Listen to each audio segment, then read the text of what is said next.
तो इस क्वेश्चन में अपने को बात करनी है रिवॉल्यूशन की। रिवॉल्यूशन के बारे में अपन सबसे पहले बात कर चुके हैं। देखो रिवॉल्यूशन से कनेक्टेड चीज़ें आएगी, IFR आएगा, रिवॉल्यूशन से कनेक्टेड WCR आएगा, रिवॉल्यूशन से कनेक्टेड PBT आएगा। ये तीन के एडजस्टमेंट रिवॉल्यूशन से कनेक्टेड है। रिवॉल्यूशन अकाउंट बनाने के लिए जब भी अपन फंसेंगे तो अपन क्या करेंगे, एंट्री बनाएंगे।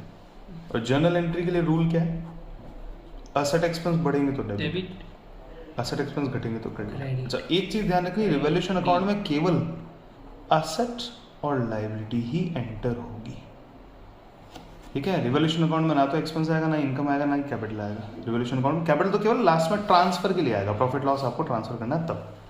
तो अब बड़े फोकस से ध्यान दो कि केवल आपको असेट का और लायबिलिटी का रूल यहाँ पे कंसिडर करना है। तो अगर असेट बढ़ती है तो असेट को डेबिट करेंगे, असेट घटती है असेट को क्रेडिट करेंगे, लायबिलिटी अगर बढ़ती है तो लायबिलिटी को क्रेडिट करेंगे, लायबिलिटी अगर घटती है तो लायबिलिटी को डेबिट करेंगे। ये चार चीज़ होंगी। इस चीज़ को वेरीफाई करने का एक तरीका हो रहा है, असेट अगर बढ़ती है तो गेन होगा, फायदा हो रहा है, हमारी एसेट की वैल्यू बढ़ रही है। और दूसरा, असेट अगर घटती है तो लॉस, लायबिलिटी अगर बढ़ती है तो लॉस, और लायबिलिटी अगर घटती है तो गेन।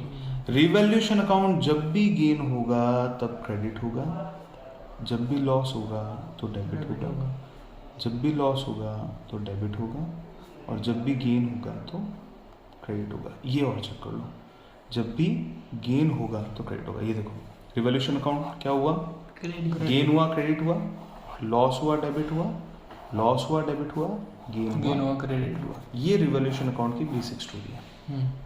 कभी आपको कोई भी इंफॉर्मेशन नहीं है बोल दे कोई एक्सपेंस या कोई इनकम नहीं, कोई एक्सपेंस इनकम की बात नहीं है, एक्सपेंस इनकम के रिगार्डिंग अगर कोई असेट या लायबिलिटी की बात चल रही है तो ही रिवॉल्यूशन अकाउंट पिक्चर में आएगा। क्लियर। अब बात करते हैं IFR की। IFR का पर्पस क्या है, investment fund, investment fluctuation reserve.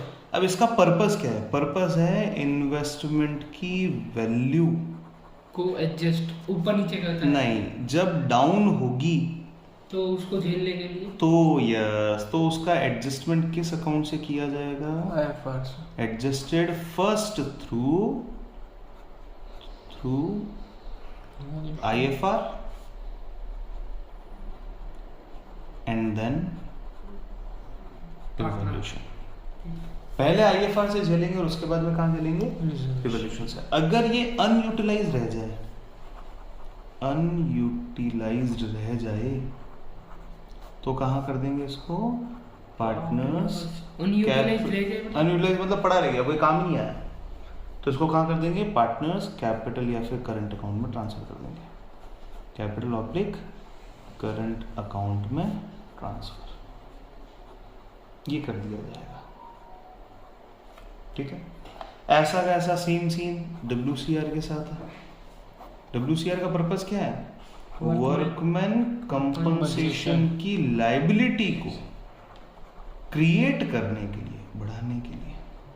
अगर इस अकाउंट को बढ़ाना है तो इसका यूज लिया जाएगा। तो पहले कैसे एडजस्ट होगा, adjusted firstly through, adjusted first through WCR, then WCR and then revolution. हो गया बेसिक। अगर अनयूटिलाइज रह जाए तो पार्टनर्स के बस, अनयूटिलाइज अगर रह जाए तो हम इसको लेके चले जाएंगे पार्टनर्स कैपिटल अकाउंट में, डन। अब आ जाओ PBD, पंजाब नेशनल बैंक, नहीं रे, बैंक में national provision for bad debt, provision for bad debts, provision for bad debts या प्रोविजन फॉर डाउटफुल डेट्स, ठीक है।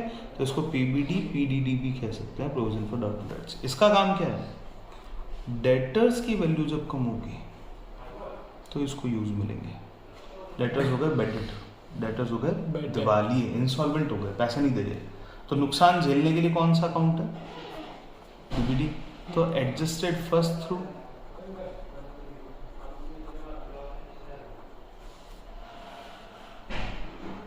कहाँ से एडजस्ट होगा, first through PDD then revolution.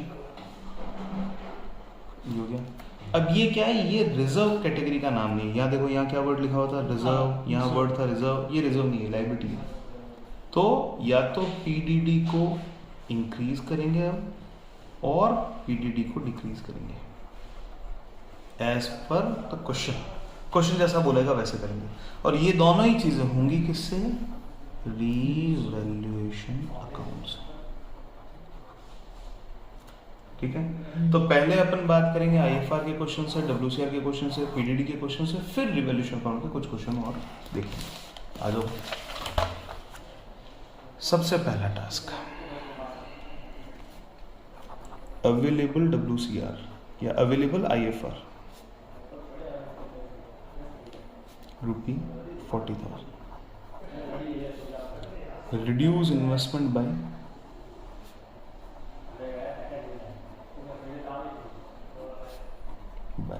Investment का रिडक्शन हो रहा है नंबर 1 5,000 से, नंबर 2 42,000 से, और नंबर 3 इंक्रीज हो रहा है बाय 10,000 से। ये इन्वेस्टमेंट के बारे में बातचीत चल रही है कि इन्वेस्टमेंट में क्या चेंज हुआ है। ठीक है, तो इन्वेस्टमेंट के अंदर एक है रिडक्शन, 5,000 का रिडक्शन। हम यहाँ पे चेंज भी लिख सकते थे, रिडक्शन या फिर change change in investment. Investment में क्या चेंज हुआ है? इन्वेस्टमेंट 5,000 से रिड्यूस हो रहा है, 42,000 से रिड्यूस हो रहा है, या फिर इंक्रीज हो रहे हैं 10,000 से। अब इस केस में एंट्री क्या बनती है वो अपने को चेक करनी है। लीजिए, अवेलेबल आईएफआर कितना है? 40,000। ये तो पूरा खत्म हो गई होगा, तो मैं सेकेंड लाइन में लिख देता हूँ आईएफआर डेबिट। इसमें कहाँ खत्म हो रहा है? इन्वेस्टमेंट को रिड्यूस करनी ये तो है ही है, आईएफआर तो खत्म करना ही करना है। तो पार्टनर्स को बांट। आईएफआर हमारी लायबिलिटी साइड का रिजर्व है, आईएफआर को खत्म करना ही करना है। अब अगर इन्वेस्टमेंट कम हो रहे तो उसमें ले लेंगे, नहीं होगा तो वैसे खत्म कर लेंगे। तो आईएफआर कितने का खत्म होना है? 40,000। आईएफआर तीनों ही क्वेश्चन में आईएफआर कितने का खत्म होना है? 40। और इस क्वेश्चन में भी आईएफआर कितने का खत्म होना है? 40,000। ये तो तय है। अब आईएफआर अगर यूज आ गया इन्वेस्टमेंट के अगेंस्ट में तो अच्छी बात है, नहीं आया तो डायरेक्टली पार्टनर्स में खत्म करेंगे। अब पहला क्वेश्चन देखो, इन्वेस्टमेंट कितने रुपए की कम होगी? 5। इन्वेस्टमेंट को कम करना है, डेबिट करूँ क्रेडिट करूँ? क्रेडिट। क्रेडिट कर देते हैं। 2 इन्वेस्टमेंट्स। अब कितने बचे? 35। इसको कहाँ बांट देंगे? पार्टनर्स कैपिटल अकाउंट में बांट देंगे। अभी के लिए अपन पीएसआर नहीं ले रहे हैं, अपन यहाँ पे केवल पार्टनर्स कैपिटल लिख रहे हैं। ओके, ये हो गया, डन है। दूसरे में कितना रिडक्शन हो रहा है? 42। क्या 2? 42,000। 42,000 का रिडक्शन हो रहा है। अब 40 का रिडक्शन तो कहाँ से झेल लिया? आईएफआर से। तो बाकी 2 का रिवैल्यूएशन।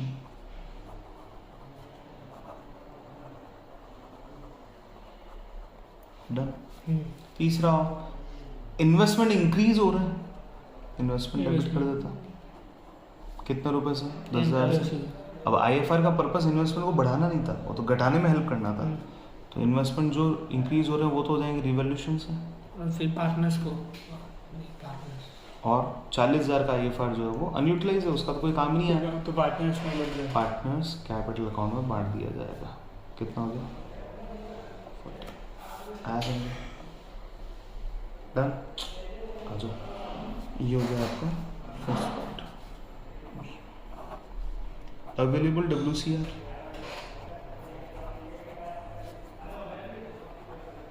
इक्वल टू डब्ल्यूसीआर आपके पास में 20 का पड़ा,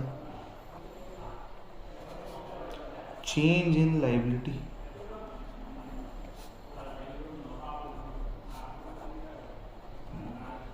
वर्कमैन कंपनसेशन की लायबिलिटी में चेंज हुआ है। 3 तरीके की चेंज है। नंबर 1 इंक्रीज बाय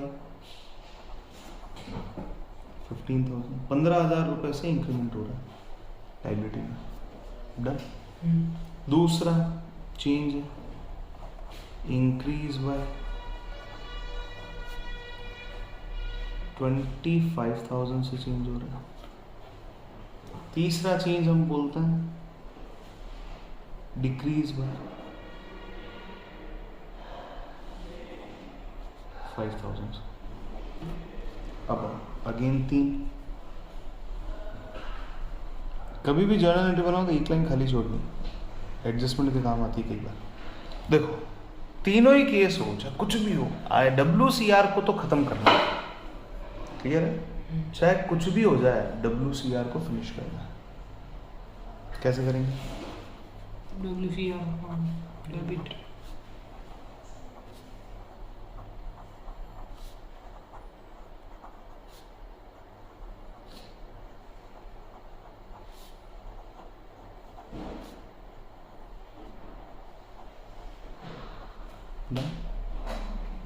हो गया।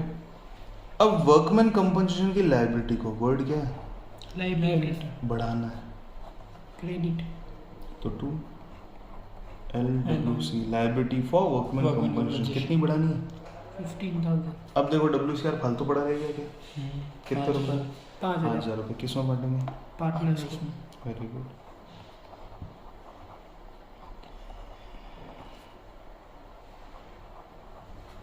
दूसरा लायबिलिटी कितनी बढ़ानी है?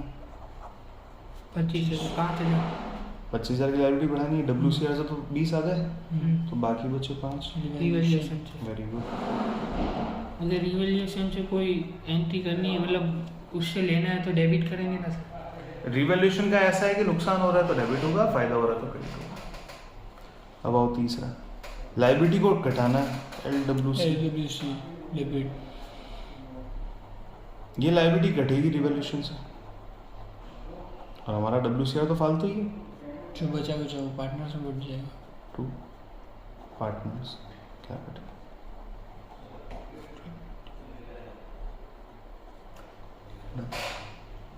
अब आओ C, provision for bad debt की कहानी। PVD आपको दे रखा है। बैड डेट मतलब डूबा हुआ पैसा। हाँ, पैसा डूबा हुआ पैसा, और प्रोविजन फॉर बैड डेट मतलब उसके लिए आपने एक एस्टिमेट बना रखा है कि इतना पैसा डूब सकता है, इतना पैसा डूब सकता है। डाउटफुल डेट वही एक डाउटफुल डेट मतलब जो पैसा डूबने लायक है, वही प्रोविजन बना रहे हो आप उसका, ठीक है? तो PBD आपको दे रखा है, मान लो 12,000 का। डेटर्स आपको दे रखे हैं 75,000 का। एंड अब देखो डेटर्स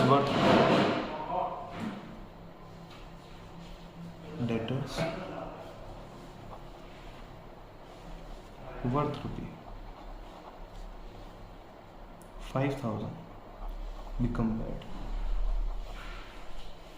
became bad 5,000 के डेटर बेकार हो गया। क्या करें? डेटर को कम करना है। किससे कम कर पाएंगे? हम सर डाउटफुल PVD से PBD या PDD कौन से कम कर पाएंगे? तो क्या एंट्री बनती है? PDD को करेंगे डेबिट, लायबिलिटी साइड का आइटम में कम करना है 2। डेटर्स ठीक है, कितना हो गया? 5। डन। PVD तो 12,000 की है। PVD तो 12,000 की है, हाँ 12,000 की है, बाकी बढ़ा लेकिन रहेगा। उनको बांटना नहीं। बांटना नहीं है, पार्टनर्स कैपिटल अकाउंट में नहीं मिलता, लायबिलिटी अकाउंट है। ओके तो पहली कंडीशन ये। दूसरी कंडीशन ले लो, डेटर्स वर्थ रुपये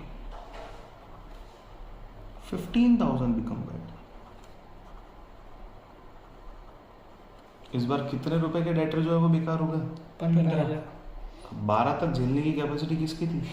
रिवैल्यूएशन PVD 12 तक झेलने की कैपेसिटी किसकी थी? PDD और बाकी कौन झेलेगा? Revaluation yes.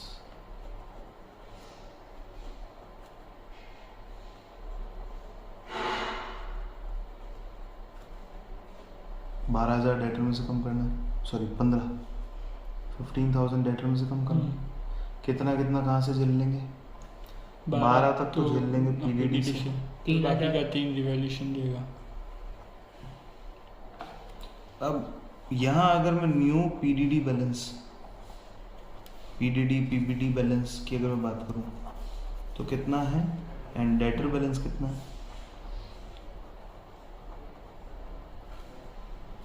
इस वाले क्वेश्चन में पीडीडी का बैलेंस कितना बचा, 12,000 के पीडीडी में से 5,000 का पीडीडी चला गया, 7,000 का पीडीडी पड़ा, और 75,000 के डेटर में से 5,000 के डेटर चले गए, 70,000 के डेटर पड़ा। समझ में आ रहा है? दूसरा, यहाँ न्यू पीडीडी का बैलेंस कितना हो जाएगा, 12,000 का पीडीडी, 12,000 का पीडीडी था, 12 का 12 यूज में आ गया।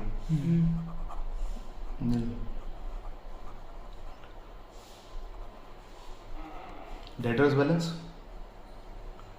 डेटर कितने का था, 75 का, और डेटर कितने रुपए का डेटर जो है वो खत्म हो चुका है, नहीं 15 का 15 का खत्म हो चुका है, तो डेटर का नया बैलेंस कितना है? 60,000। अब अगर क्वेश्चन बोलता है कि 70,000 के डेटर का 5% का पीडीडी रखना है, 70,000 का 5% 3,500, इतना पीडीडी रखना है, हमारे पास में पीडीडी कितना आ रहा है, 70। ज़्यादा आ रहा है, कम कर देंगे, पीडीडी डेबिट टू रिवैल्यूएशन। अगर मैं यहाँ पे बोलूँ कि इसका 10% के बराबर पीडीडी रखना है, 6,000 का पीडीडी रखना है, पीडीडी की वैल्यू अभी क्या आ रही है, नहीं 6,000 रुपये रखना है, बढ़ाना है, तो रिवैल्यूएशन अकाउंट टू पीडीडी, ये करके एंट्री आपकी बना दी जाएगी।